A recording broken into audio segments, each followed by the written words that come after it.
Good morning, church. Alrighty, so today we're talking about stepping out of our comfort zones. My scripture for today is James 1:22, and it reads, "But be doers of the word and not hearers only, deceiving yourselves." So, in order for us to be able to do something, we have to know what that instruction is. There's three things we got to do in order to know what to do. We have to know what the word says, which is the instruction. We have to come and hear the instruction and have breaking down and understanding of that instruction. And the last thing we need to do is apply it. Okay, so a comfort zone, I'm going to define what that is.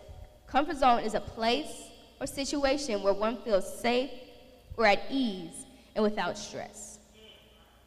That sounds nice, right? You don't really have to worry about much.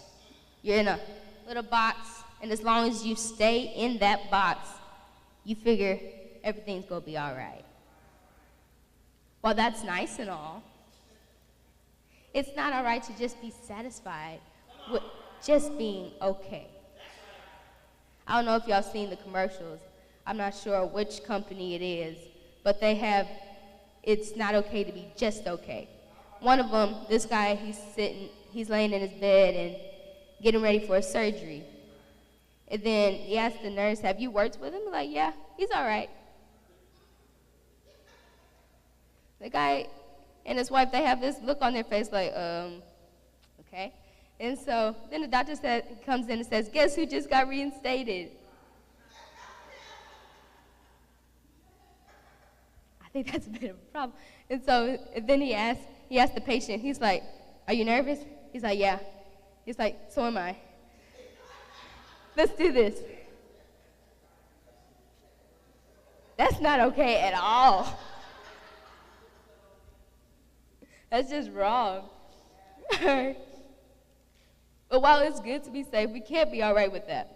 So I'm going to read you a quote, and it's John C. Maxwell says, "If we're growing, we're always going to be out of our comfort zone." And he says growing, so I want to relate this to a plant, to a tree. And right now I'm going to start off with a seed. See, a seed has to go through some things in order for it to produce. So, before a seed can grow into a plant, it has to step out of its comfort zone. When seeds are planted, they remain inactive until conditions are suitable for germination. You need an activation in order for you to grow. For germination to occur, various conditions must be met, such as the proper amounts of water, oxygen, temperature, and light. We need to have the word, which is our food and our source, for us to grow. And when those conditions are met, the seed begins to enlarge as it takes in water and oxygen, just as we're supposed to take in the word. Then the seed's coat breaks open. It can't stay in the hole. It can't stay in that coat. It's got to break open. Because if it stays in there, then it's never active. It's never been activated. So in order for there to be a transformation, there has to be an activation. And for there to be an activation, you have to have an application. So everything we do, see, everything that we need, God gives it to us. It's in us. The seed already has the plant inside of it. It just needs the resources. It needs the outside things in order for it to step out of the zone and grow. And the only way to do that is through action. So, we come to church, right? It's not okay if we just come. If we just come and we just hear what the word is, and go about our way, that's not okay. There's got to be more than that. We have to act on it. You see, because the scripture said to be doers of the word and not hearers only. So you can come here all you want, but until you do something about it, till you walk in it, ain't nothing gonna change. It says you're deceiving yourself. You're making yourself to be a fool. You think just because you come to church, things are gonna change. If you look around and you see and hear all the many blessings that everyone in the house is having, and you're trying to figure out why things ain't working out for you, that's because we haven't moved yet. We still sitting in the seed. So the word is going forth, and the seed is being planted within us, but we haven't done anything to activate that seed.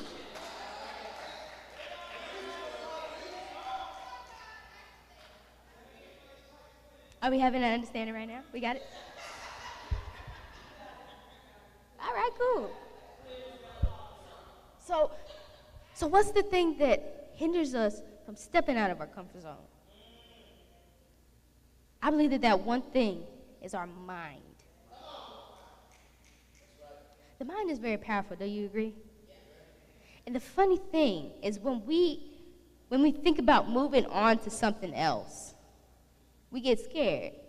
Because we feel if we don't try to do something, we shouldn't have an expectation that, if something happens, it happens. And you're just all right with just making it by. And the funny thing is when we think, we can see it too. There's a picture that comes up in our mind. Something pops up, we have an opportunity that comes, and we already see in our head that we're not going to make it. What happens? And what's fear? Our acronym for fear is forgetting everything and run. You run away from what God said that you are an overcomer. So yeah, you got to go through some tests and trials because we're growing, right? Everything's not going to be smooth sailing. You got to go through something. So we can't be afraid of failing. And we can't think about that. That's the first thing that comes to our mind. We only see one way of being successful, but we see 1,000 millions of ways that we can fail.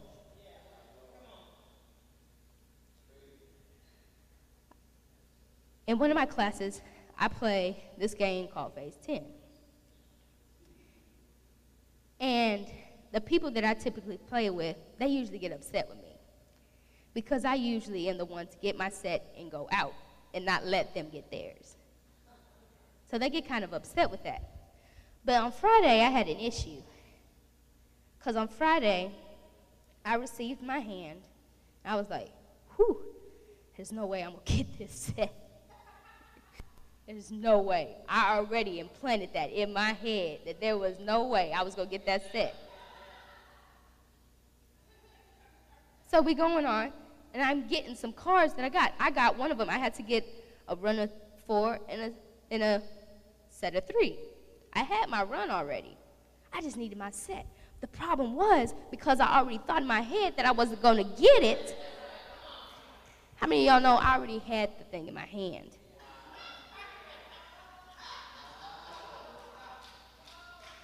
I already had it in my hand.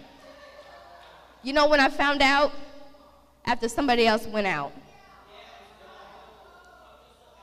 I was trying to get a 4th card when I only needed 3. I already made it up in my mind that I wasn't going to get that set.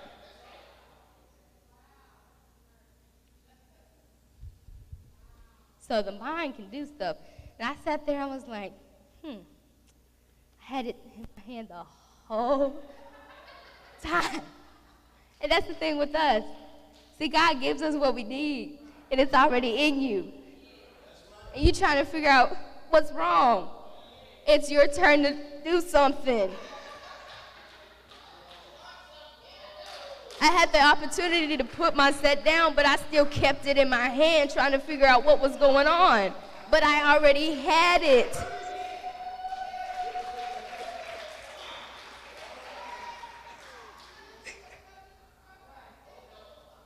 So the mind is very powerful, and it really messed me up. I want to give another example. I went to leadership camp this past summer, and the director, we were doing our drills. We had to learn a whole marching show. It was a small show. I had never marched before. I always played a stationary instrument, so I always stood still. Most moving I did was side to side, getting from one octave to the other. And so when I was told I had to march, I was like, okay.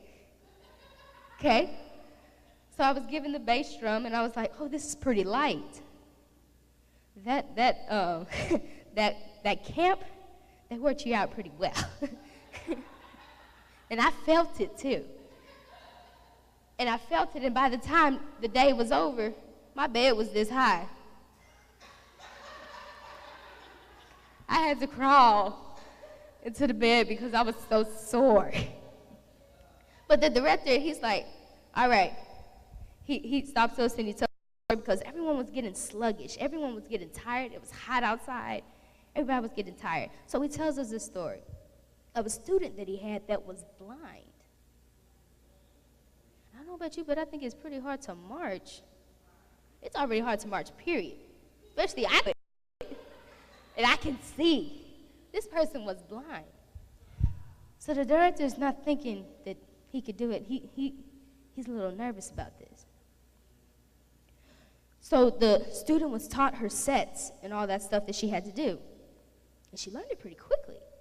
But she had to be precise because if she stepped out just a little bit, she could have got ran into. And after each set, see, we do it in separate chunks. And so when they say reset, you have to hustle back. We were tired. We wanted it to be over. I know I did. I remember we wanted it to be over. So every single time, she hustled to a set. Everything else was walking. When they call for attention, we're supposed to raise our hands. And they told us when they ask us a question or something, even if you don't know it, raise your hand straight up because we're the leaders.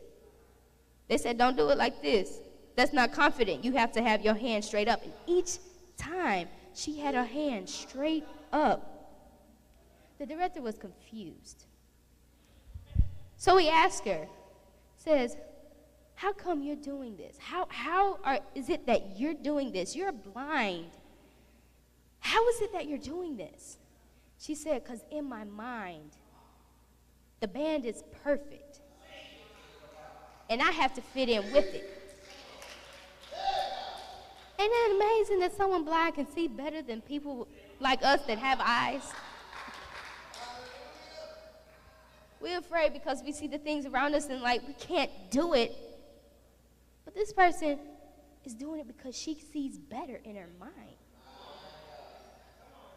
Because in her mind, everybody's raising their hand up. In her mind, everybody's hustling the set. It's in her mind.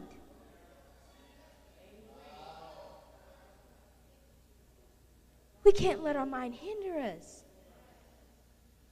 Our thoughts are very powerful. When we release that, we say, oh, I can't do this. This will never happen for me. You already released it out into the atmosphere. And then you finally decide, you know what? I'm not doing this. It's not for me. Opportunity knocks at the door. We look at the peephole and we see it and we're like, this is not for me.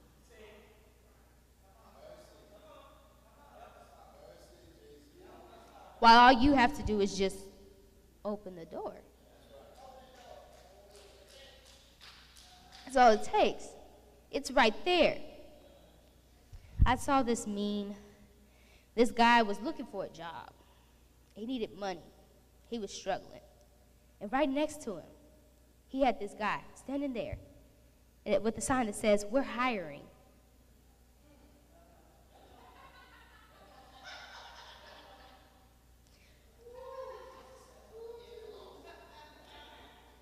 But he was looking for a handout, while he had an opportunity right next to him.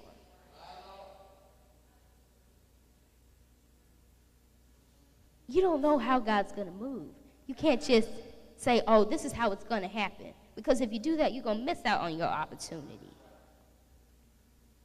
If that man just simply stepped out of his comfort zone, put that sign down, and say, "Hey, can I have an application?"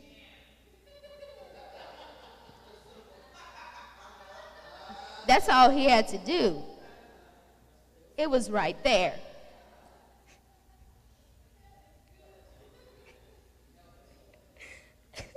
But the mind just messes everything up. We're like, "There's no way I'm going to get the job. I'm just going to wait for somebody to give me some money."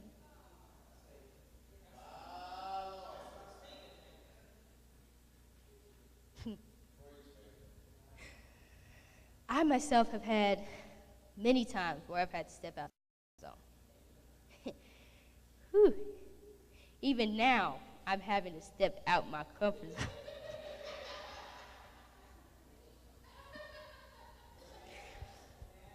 It's not easy. It's not an easy thing. But we got to go through some stuff for us to grow, though.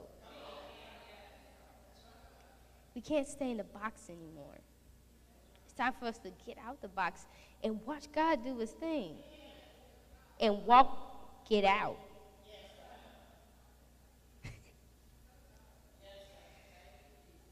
There's many things that we can do, many things that are in store. God's got many things in store for you, but you'll never get them if you don't do your part.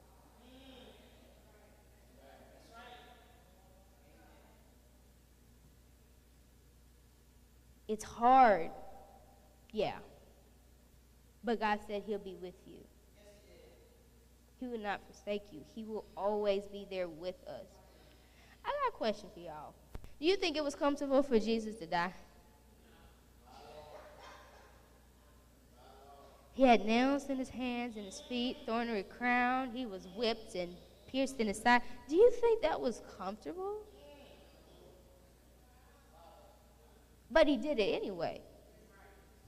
He did ask 3 times if there was a way for that cup to pass, because he knew that was going to hurt. But he did it anyway. Thank God he did it.